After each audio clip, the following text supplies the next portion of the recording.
शांति। आज 25 जून 2025 है और आज का मम्मा का गुण है दिव्य बुद्धि और शक्ति है स्मरण शक्ति। मम्मा की दिव्य बुद्धि इतनी तीखी थी कि एक बार मम्मा ने जो बात सुनी वो हमेशा के लिए मम्मा को याद रहती थी। बाबा एक पॉइंट सुनाता था और मम्मा उसके 10 राज बाप बच्चों को समझाती थी। मम्मा की मुरली के अंदर ज्ञान की हर बात की बहुत गहराई होती थी। तो ऐसे ही अपनी बुद्धि को दिव्य बनाने के लिए और स्मरण शक्ति को तीव्र करने के लिए हमें जो अभ्यास करना है, आइए सुनते हैं उस अभ्यास के विषय में बाबा के अव्यक्त इशारों से। जैसे यह देह स्पष्ट दिखाई देती है, वैसे अपनी आत्मा का स्वरूप स्पष्ट दिखाई दे, अर्थात अनुभव में आए। मस्तक अर्थात बुद्धि की स्मृति व दृष्टि के सिवाय आत्मिक स्वरूप के और कुछ भी दिखाई ना दे, वह स्मृति में ना आए। ऐसे निरंतर तपस्वी बनो, तब हर आत्मा के प्रति कल्याण का शुभ संकल्प उत्पन्न होगा। भले कोई अपने संस्कार स्वभाव के वश आपके पुरुषार्थ में परीक्षा के निमित्त बना हुआ हो, उसके प्रति भी सदा कल्याण का संकल्प उत्पन्न हो। आज बाबा ने अपनी बुद्धि को विशाल बनाने के लिए, दिव्य बनाने के लिए हमें जो मार्ग बताया है वो है निरंतर तपस्या। तपस्या अर्थात जैसे तपना होता है। एक बार कोई चीज़ भट्टी में चली गई तो जब तक वो पूरी की पूरी पिघल ना जाए, पूरी की पूरी परिवर्तन ना हो जाए, तब तक एक रस उसको भट्टी में रखते हैं। ये है तपना।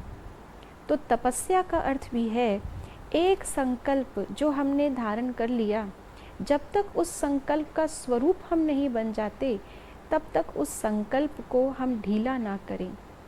निरंतर हमको वो संकल्प आगे की ओर लेके चले। तो बाबा ने हम सबको जो शुरू से लेकर के अंत तक का हमारा सब्जेक्ट है, आत्म अभिमानी भव, इसके बारे में हमें बाबा ने कहा है कि ये तपस्या हमें करनी है।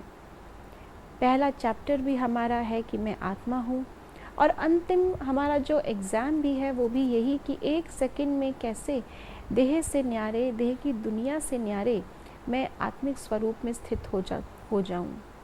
फिर आगे इसके लिए बाबा की स्मृति भी ज़रूरी है, ड्रामा की स्मृति भी ज़रूरी है, अपने गुणों की, अपने लक्ष्य की स्मृति भी ज़रूरी है।